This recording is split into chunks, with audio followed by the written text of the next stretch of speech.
I'm Madelyn Blair, and this is Unlocked. Now, if you're seeking to live your full potential, this show is for you, because this is a show all about opening possibilities so that when you're hit with the unexpected, you have options from which to choose. And I'm delighted that you chose to be with us, because our topic today is finding the clown within. You know, recently I read a blog by Oprah. In it, she was talking about a conversation she had with Arthur Brooks, the best-selling author of From Strength to Strength, Finding Success, Happiness, and Deep Purpose in the Second Half of Life. Now, I know that not all of you are in the second half of life, but bear with me. The book presents 4 different types of people. Those who seem to be always in a good mood, which he calls cheerleaders. And then there are those who tend to be negative. Oh, and get what he calls them, poets. I love that title. Then there are those who have lots of strong emotions, hot, cold, which he calls mad scientists. And finally, there are those who just always seem to be on an even keel, and he refers to them as judgers. Now, why do I talk about this book now? Because we're all feeling pressed by the pressures of the day, overwhelmed by the pace. It's time for calling on all that we can to bring joy into our lives.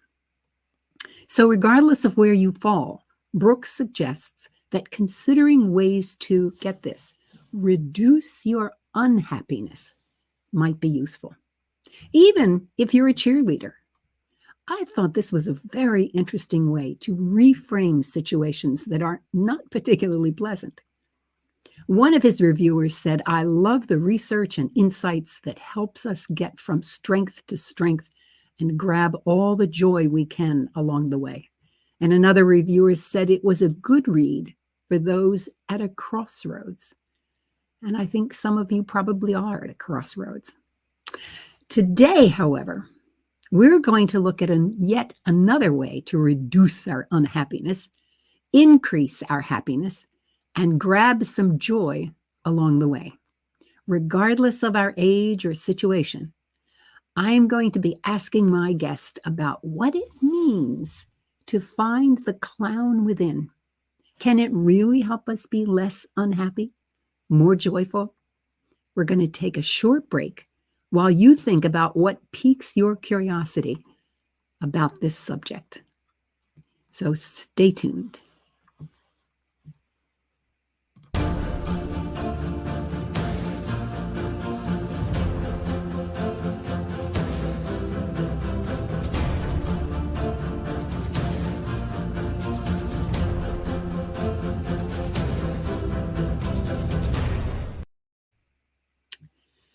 Okay, welcome back. You're watching Unlocked. I'm your host, Madelyn Blair. Today, our guest is someone I met on the internet and decided that I wanted to talk with her. Her name is Angie Wakeman, and she'll be talking about finding the cloud within. So, Angie, welcome to Unlocked. Oh, thank you, Madelyn. Lovely. Thank you for inviting me. I'm afraid I missed the whole of what you said prior because my internet went down. So clowns always celebrate mistakes. So I'm open to yes. I don't know what you've set me up for, but I'm looking forward to it. I think you'll be fine. Well, let me tell the audience a little bit about you. Angie Wakeman is a graduate of, get this, Nose to Nose, where she became a clown facilitator. Now, I'm already intrigued by the phrase clown facilitator. She's also been a staff nurse and a Steiner teacher. Now, for those of you who don't know, the Steiner teachers operate in schools called Waldorf schools. They're wonderful, wonderful schools, special for helping children be very creative. Okay, let me go on. And to top it all off, she's the mother of 3 adopted children. Last but not least, she's the founder of Clowns Truly and frequently hosts workshops to create a comfortable environment, allow people to open up and have fun, recognize We all have challenges that have to be overcome by giving time for letting go to recharge themselves. I really love the complexity of your background, Angie. Complex, but all pointing at helping others.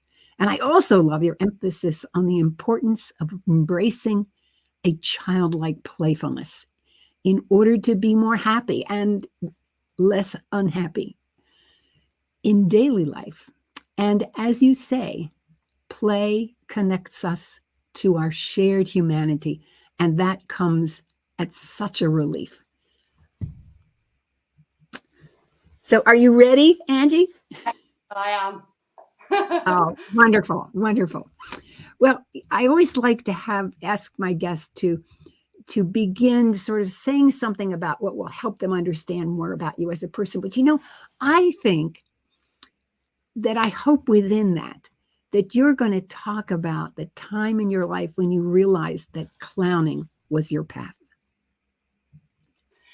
Well, it's really interesting because I would have never, if you saw me walking down the street, you wouldn't think, she's a clown facilitator. I'm very, very ordinary, and I started my life out as a committed staff nurse, really loving my job. And then I'd always wanted to teach, so I taught student nurses for a while, and then I decided to become a Waldorf teacher, so I trained to do that. I guess in my own education, I'd not always understood the connection between things, because I think the education in England can sometimes feel a bit abstract. So Waldorf education was just like a healing for me as much as being a teacher of it. Mm. And then we adopted the children, and a social worker invited me to go out one evening a week to just have a break from the pressures of bringing up 3 children, I guess. And I ended up in a drama class. And in the opening circle, they said, why are you here? And I'm thinking, I've really no idea why I'm here.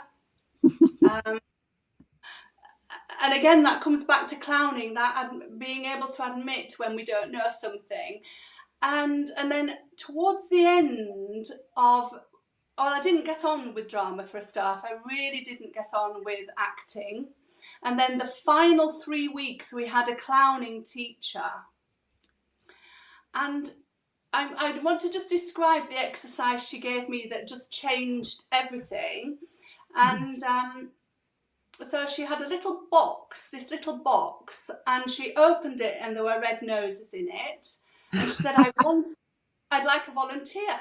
And, I'm not somebody who naturally volunteers, but my hand just shot up. And she said, right, I'd like you to go and walk to the back wall and turn around, face the wall. And when you turn around, there'll be something on the stage. And when you turn around, I just want you to give 100%. And that invitation to give 100% and not know anything was like the words I'd waited to hear all my life. It was like, wow, I can give 100% and do anything I like. And I remember turning around, and there was just a row of chairs, nothing that inspiring really, dead ordinary chairs.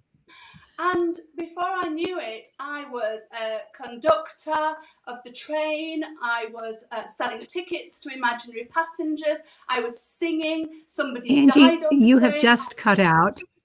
Oh. Keep going. You're back. Yeah. So, and after it, and I was looking at the audience, and some people were close to tears. Some people were rolling in with laughter. And all I'd done was give 100%. And from that moment, I thought, this is what I'm going to do. This is what I'm going to do. Yeah. It's a wonderful story. I mean, I could see you standing in front of that wall saying, why am I looking at this wall? What could I imagine when I turn around? I mean, I can just hear the wheels clicking in your head. And then to be so creative when you came around. Wow. I think the truth is, Madeline, there weren't any wheels clicking in my head, because often we think like, oh, I must have an idea. But I didn't want an idea. And clowning is about not having an idea, by living in the moment and seeing what's going to emerge in complete openness, complete, I don't know what's going to be there, but I'm going to create. But you see, that says to me that you really are a clown, because you understood that almost intuitively, that I this is not did. something you think about. This is something you do. I love it. I think I've always actually been a clown, but not realised it. Do you see? Yeah. Just Yeah. my way of looking at the world, how I wonder at the world, how I receive the world. Yeah, those qualities were Mhm. living in me all along. Wow. Yeah. Now, what are some things?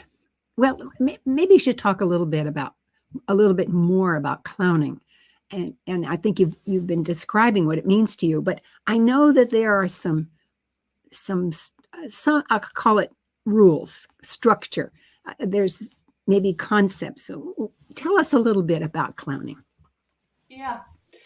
Well, the most important thing about it is an opportunity to free up, if you like, and be given permission to play, when we're so often, restricted in life with responsibilities and duty. So there's this just opportunity in part of your life. So if you come to clown school, you don't have to be a clown for the rest of your life. It's just for a short time. And there's this return to innocence, a return to innocence and wonder without having to be ready. And my passion about the work is that we enter a space of unknowing. Now, this is most people's dread. Most people want to be ready, prepared. They don't want to look vulnerable. They don't want to look even foolish, even if they've come to be a clown. They want to intellectualize how one would be a clown, but that isn't how you become a clown. It's through your vulnerability, it's through your mistakes, and it's through telling the truth of what's going on. We're looking for an emotional journey, we're not looking for the right answers. And if you can stand on the stage of unknowing, you can actually stand anywhere. And sorry, I can't stop talking about it, but something comes towards you in that space, and it reminds me of your work about resilience. You know, if you, something in that space of completely lost, completely not knowing, and given with breath, with just receiving the world, with accepting what is, something starts to come towards you that I am has. I'm just stunned by this phrase, the stage of unknowing. Yeah. That's that's a remarkable collection of words, I'll call it, that envisions such a strong um, sense of, yes, fear could be there, excitement could be there. It it certainly is reminiscent of improv, and I've had people come on and talk about improv and Yes. how it's actually even used in business to help people think more creatively. So I'm seeing now a real correlation between your work and that improv aspect. Does that make Yeah. sense to you? Well, it is absolutely improvisation. That is what we're doing. But the clown archetype, if you like, has other qualities to bring to that improvisation. So there will always be a sense of wonder. There will always be a sense of innocence and playfulness without an agenda. So although there's a loose structure, you actually, if you really haven't got an agenda, not even the agenda to be funny, more possibilities start to emerge and you end up being funny. Huh, Yes. interesting. It is the most magical space. I just want to talk about the 3 rules as well at some point, because they Okay, hold. do it. Yeah. Do it now. Yes. So we hold as a group of people coming to clown school, we hold the space together. But obviously, I facilitate it and I hold the space. But it's what we do together. It's not, And to hold that, we have 3 rules, and they're very simple. You can't hurt yourself. You can't hurt anybody else, and you mustn't hurt anything. And apart from that, you are entirely free. There's nothing that you can't do. Angie, you have just broken up again. Okay. Oh, I'm so sorry. Don't worry. We're just going to keep on going, and I'm going to just tell you when you break up so you can repeat yourself. These are very powerful rules, actually. I could I can imagine a very interesting team meeting if you said you can't hurt yourself, you can't hurt others, and you can't hurt things. Now do something. I think that a lot of people assume when they're working together that they're using these rules, but I'm not sure that we always are, because it's so easy to say something to offend. I just read an article in the New York Times this morning about actually a British comedian who apparently offended a restaurant owner and is having all kinds of difficulties. And because he just said something off at the moment in a heat, probably of passion, so to speak. But anyway, interesting rules, simple rules, really. I love simple rules also, because those are things you can actually act upon. Yes. And the other beauty of clowning is that the basis is to honor relationship. So you won't really offend anyone. And because clowns have a great empathy, so they've got a great freedom, but we train to sense everything with our body and our presence. So it doesn't mean you can't argue in clowning or have conflict, or all kinds of things happen, but you have to receive what your other clown on stage is offering. You can't just, if you receive what's happening in another, that builds into your response. It's not just Yes. I'm doing my thing. Yeah. Mm-hmm. What are some things that you really hope to achieve as you pursue this path that you have chosen? Really, I want us to let go of the shoulds in life. I guess that's what I've learned, that all the shoulds that I've lived with so long start to dissolve in clowning. And with that, all the judgments start to dissolve as well. So I hope that I don't want to impose anything on anyone, because it's their creative freedom and I'm there to support that creative freedom. But I witness that that's what happens. People start to recognise their potential in this space of freedom, and the shoulds and the judgments that have got in their way. They start to dissolve and they become comical. The shoulds of our life become, like, who says, I want people to be seen and heard as well. I mean, sorry, I'm saying I want to be seen and heard, and I'm interrupting you. I'm sorry. No, it's not a problem. I think you've already begun to answer this question, but I think it's interesting to pursue it anyway. What are the issues that you think clowning can actually help address? I think it can help us become more embodied, so that we're not just, a head on a stick. I think, we really need to be more embodied in our world. I think it helps solve arrogance, power struggles. There's just much more. It helps open our hearts to one another. It's actually got the potential to create a lot more harmony, even though the clowns can have conflict. It's all there's still harmony that it resolves into harmony. And to empower people so that we, like at the moment, there's lots of people leaving their work because they don't feel valued or seen or heard. So, yeah, those kind of things. And creativity, of course. I mean, just, like that. If that was living in me, and I see this outpouring of creative possibilities, and I think, wow, that's living in all of us. That's there, just waiting right. to, yeah. So Oh, that's.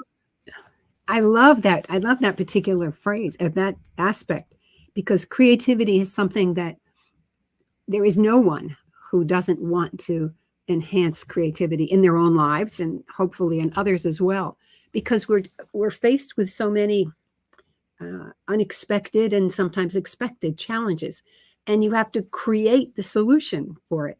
And if you Yes. lock down your creativity, all you have are what's already happened before, and maybe none of those solutions really addresses it. But if you can open your creativity and really become 100%, I loved your phrase 100%, then we may find solutions that nobody thought of before, and they Yes. work. So. And I think that's what I see time and time again. You'll see clowns.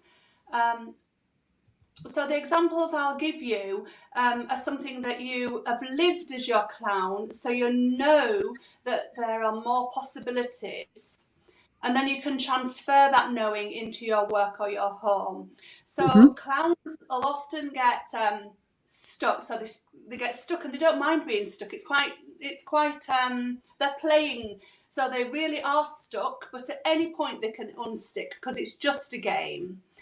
And when you go onto this empty stage, you have no idea, and you might be with another clown, and in that stuckness or in the waiting, in that space of unknowing, something enters that space that if you'd have had 100 people discuss that problem and the solution, it wouldn't have been as interesting as the one the clowns found. It wouldn't have been as just perfect as what the clowns found in that space. It's interesting. It reminds me of a story. I think I've told this before, but I'll say it again because I now see a new perspective on it. I was working with a vice president who had some really significant management challenges. And I told him, I said, these are ones that you should have your staff work on. And he was very reluctant. He said, they'll come up with ideas that won't work. And I convinced him through a kind of a metaphor of letting children play in a yard that has a fence so that they're safe. I said, you just build a fence around them and let them play in it, and they're going to come up with solutions. Well, he got it. Well, the amazing thing is he got it, and he started using that approach. And he came back to me later and he says, that's really hard to build that fence. I said, I didn't say this was easy for you. I said, you're just going to get good solutions.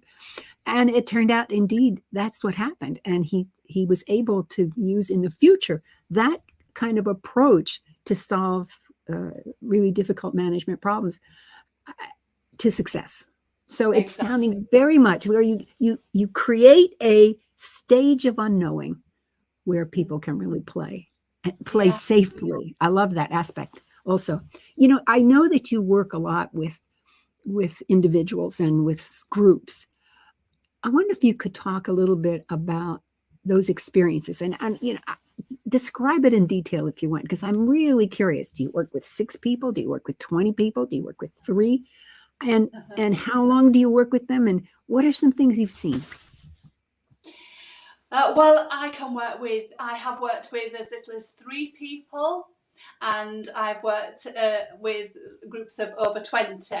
Mhm. I like to work in, ideally, I like to work in groups of 12, Mm. because that gives everybody a real chance at the work. Yeah. In bigger groups, I can do taster sessions, if you like, Yeah. but a group of 12 is lovely, and I run evening classes in my local area. But I like doing weekend courses, because then you become a community, Yeah. and then the work really starts to happen. But having said that, in an hour and a half, you can see people start to change. So Um, what do you see that says to you, they've changed? Well, quite, like when any group of people come together, there's nervousness and unsure and even judgments going on, um, and and then honestly, within an hour and a half, if people have started to laugh and realise that work the work starts to happen when we appreciate that everybody's experience of the work is valid. So there's nothing not valid, and they are validated in their true response to whatever's happening. And that starts to open up, oh, it's okay here. And then when they've experienced, if you like, innocence, where innocence is allowed, it sort of starts to melt them. And that could just be as simple as looking at something in the room with the eyes of a child, or touching the surface of something with your eyes shut. So experiences that we dismiss generally in our adult lives, they start to become present. And you can see the group relaxing. And then there's some peculiar, very quickly I'll introduce something that makes them ever so slightly uncomfortable. Not to make them uncomfortable, but to, so that they can describe it to one another. And the more they describe the truth of what they're experiencing, connection and, a lot of trust games go in, and so you think, oh, they're starting, and then of course they laugh. They're laughing, and they're moving, and it's like, yes. I mean, I don't want to pretend everybody feels like that.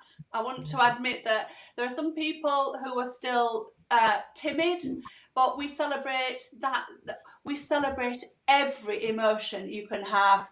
Shy clowns, you can have noisy clowns, poetic clowns, Mm. any possible thing. And by the end of the day, they are lighter, they're filled with, it's just like somebody's expanded them with some lovely fresh air. That's how they look. Well, the simple fact that you said the noise level goes up because they're talking to one another. Yeah. I, my dear friend Ed Hoffman was with NASA, and he said he could always tell when a team was really functioning well because they were noisy. Yes.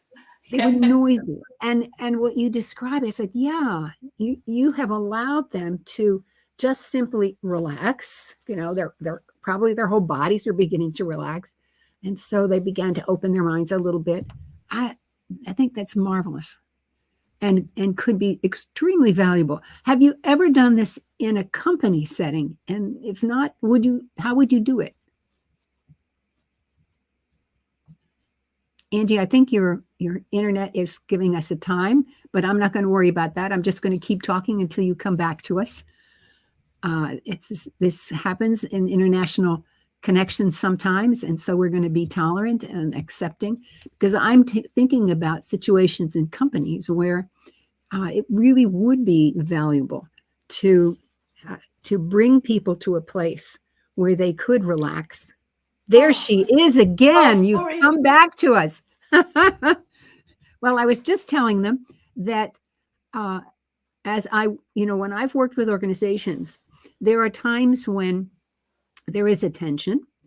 And I'm not a clown, or I'm not a clown facilitator, so I couldn't bring that aspect to it. But but I could do it through oftentimes asking them to tell stories.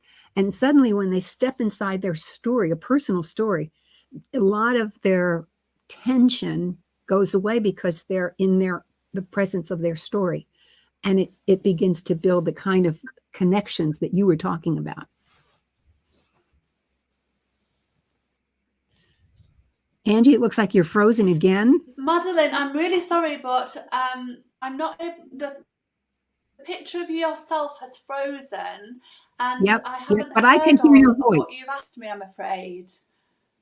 Okay. It sounds like you're not hearing me either. Well, that's a new one. Usually I can be heard, even if I can't be seen. So I'll just keep going. And Angie, when you're ready, you just barge in, and there she's going to come back in. There she is again. Okay. Thank you.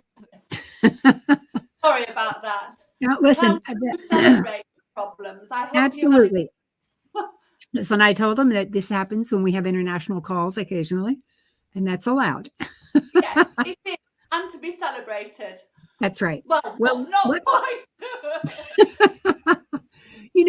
I was going to ask you about what you might do in a company setting. I was describing ways in which I have done it, but I'm curious, how would you, let's say you were working with a team, and let's make it a group of 12, so it fits into your best, your optimum group size, and you know that they're trying to deal with something, and if you could just lighten them up, what is something you could do, even with a group, a board of directors?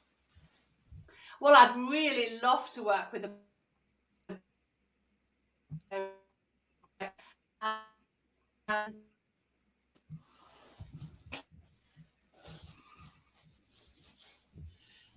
Angie, we're still having difficulties connecting with you.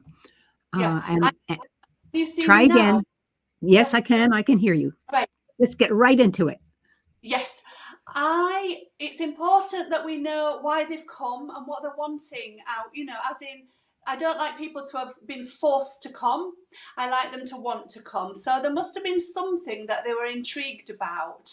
Mm-hmm. And I'll do a lot of trust exercise, a lot of having fun together until they trust me, and then they start to trust one another.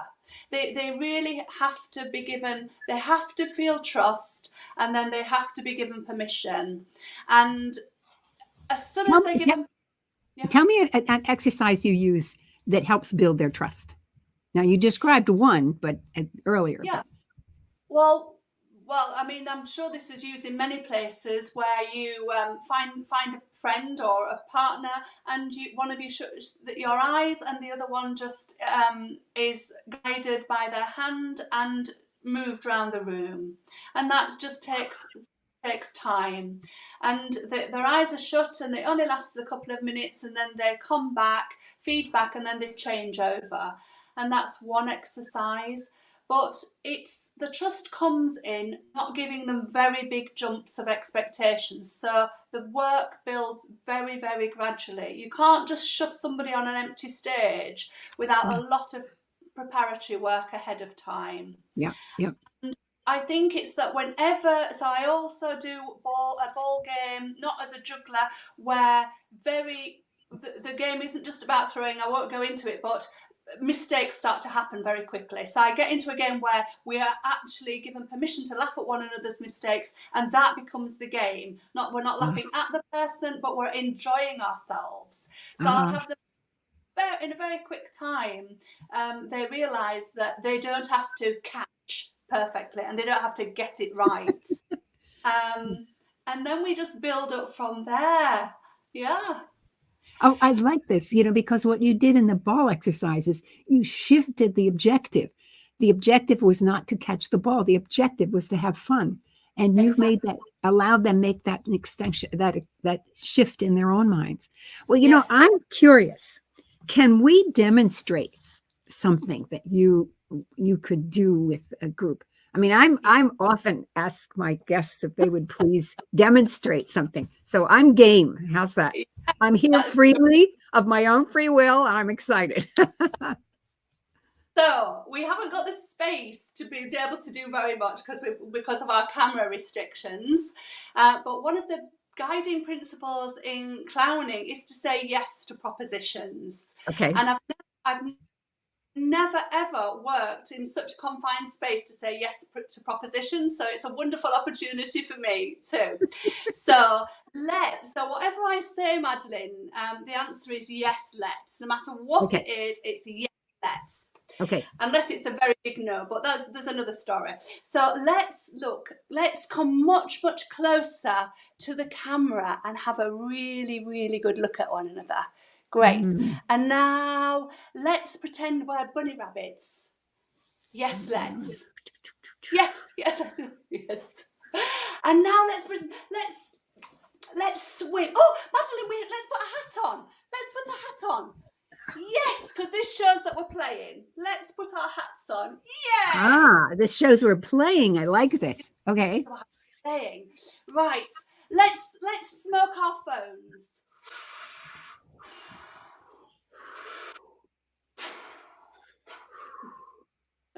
Let's go swimming. Let's go swimming. Yes, let's. Yes, let's. You make a suggestion, Madelyn. What would you like to do? Let's have a drink of water. Let's have a drink of water. Let's tickle our armpits. Let's tickle our armpits.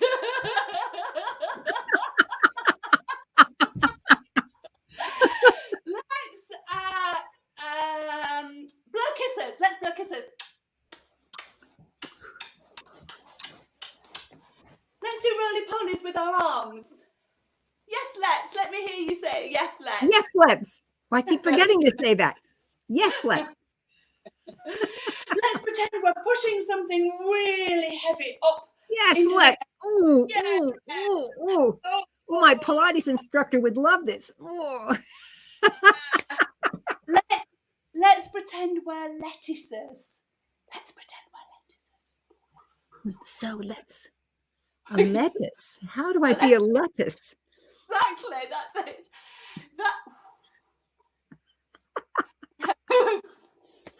Let's be dragons. Let's be really scary monsters.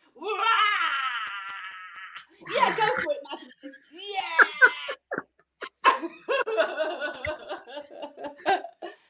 Let's be really quiet. Okay, let's be really quiet.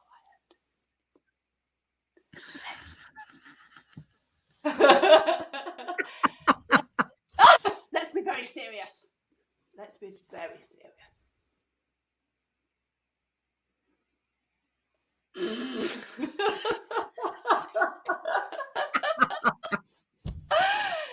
Let's take our hats off and come back to the group. Oh, I love it. I love it. Well, it was very interesting. I didn't expect some of the things that you asked me to do. And I thought, this is a serious show. I put on, I have really interesting people. And I think, I'm talking to an interesting person.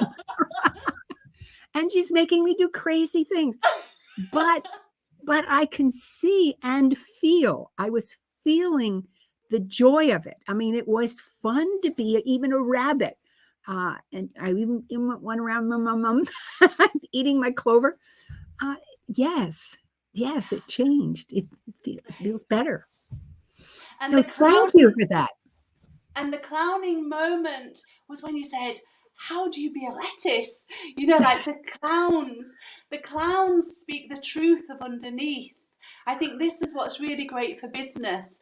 The innocence and the allowing allows you to name the bleeding obvious, really, or what we're feeling. Like how do you become and that's a clowning moment. Yeah. I just want to talk about getting stuck in a role. So you're your role is of, you're a seriously professional woman and you're presenting to thousands of people, and here you are, having a laugh with a clown. And the thing is, what I want to say to people is we are more than the roles we perform. We are much more. And what clowning brings us is a flexibility to not get stuck in our role. So and the reason we shouldn't get stuck in our role is because we have to appreciate other perspectives and other people's roles. So, for instance, in clowning, you can become the tree. You can become Red Riding Hood. If there wants to be two Red Riding Hoods, there can be two Red Riding Hoods. You can look at the perspective from the wolf. So you don't, and what's really funny is you can be dressed as a policeman, forget you're a policeman, and become, do you see what I mean? The more you can get into the fun and forget who you think you're supposed to be, you become more of who you are and richer because of that. That that lesson is really a critical one. If now I've managed many teams over the years. I think I've managed about 600 projects. So you can imagine the complexity of groups that I've worked with. All different cultures, different races, different religions, and you're right. We step into those professional roles with a role, and you have it defined. And yet, the best work was always done when people could, in a way, they could take their hat off and be more present. So I really like this aspect. It's very powerful. I can tell you, it's very powerful in a setting where you really have to accomplish something, but it's not something you know how necessarily to accomplish. You need that creativity. You need that openness. You need that willingness to learn and to explore together.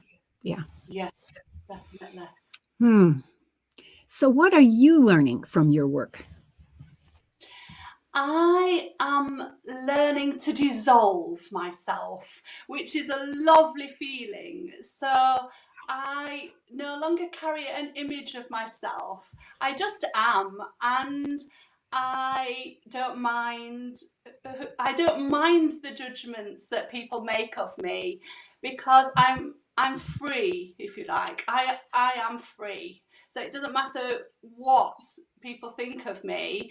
I'm not saying I can always manage that, but that's where I'm going. That's how I'm opening up and expanding. Yeah. That's totally impressive. Let me tell you. Just, to dissolve. Gosh. It's so freeing not to be it's so freeing not to be ready. So it doesn't mean I don't learn or I'm not interested. It's that dissolving allows intense curiosity from freedom, not from having to, not from I better had or else. I no longer feel fear of I fear of height, like physical things, but I have no fear of relationships anymore, in whatever form they come. It's like, bring it on. I'm open to this. Oh my goodness, I love it. Wow. Yeah. Dissolve. You're learning to dissolve yourself. But when I think of that, I think, but there is an essence in Angie Wakeman that nothing will dissolve. But what I would say is that you're letting go of all the other extraneous, and this pure Angie Wakeman is going to be coming out. I think that's really exciting. I think any spiritual advisor would be thrilled with that kind of understanding that you're gaining through clowning, of all things. Yeah. Exactly.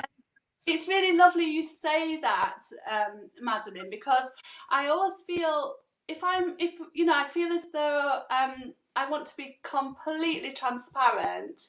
And when I see, the reason I genuinely do the work is because I see the divine in everyone who stands on the stage of unknowing. I don't see it often. I can't say I say it always, but there is a moment in a person's vulnerability and lostness where the divine is very apparent. Oh, Yeah. wow. Thank you for asking. Oh, thank you for closing the circle is what you did. That's marvelous. Well, you know, we're almost out of time, but I want to ask you a couple of things. One is people who are watching, they're generally people pursuing a career. What would you say to them? Well, you know, actually, a mother is a career too. So let me just broaden that. What would you say to someone who says, you know what, I just want to do a little of this in my own life? What can I do, Angie? I don't have a clown facilitator around. What can I do for myself? Well, if you're in any kind of business organization, I want to talk about businesses because I really feel in these areas we need to have a big permission from the top to make a space, even if it's 5 minutes a day, and 5 minutes a day can be enough to embrace and give permission to play. So I would do, you know, something like childlike, just skip around your desk. Be willing to have a skip. Be willing to say to somebody on the corridor, do you want to skip down the corridor with me today? Always celebrate that. We were going to do an affirming exercise, but we haven't had time to do it, where it's really affirm one another, and that takes a bit of a risk. That requires a bit of vulnerability sometimes, because you want to, in the status games, you don't want, but really every opportunity you can find to praise somebody and affirm what they're doing, do that. Okay, Angie, I'm going to do that. I want to affirm in you the passion that you bring to what you are sharing with us, as well as clarity. I mean, I've learned a great deal from the way in which you've described things. Wow, thank you. You're welcome. Thank you. I would also like all companies and all mums and dads to have a dressing up box. As soon as you put on one item of clothing, you can say, I'm going into another dimension. This is me going to have 5 minutes fun doing this. So a dressing up box is a must in every organisation. And if it's wear a hat for coffee on Friday, do that. Yeah. Fabulous. Fabulous. Oh my goodness. This has been unbelievable fun. I knew that was going to happen, Angie, because you told me we were going to have fun. But I tell you, I am so appreciative of your time and your willingness to do this. I mean, I've learned this stage of unknowing. Oh my goodness. It reminds me of Rumi's statement that there is a field of unknowing. And he says, I will meet you there, where there's no right or wrong, and I will meet you. It's amazing. The other is this aspect of dissolving yourself, and curiosity. When you said curiosity, I thought this is one of the things I talk a lot about in my practices around resilience.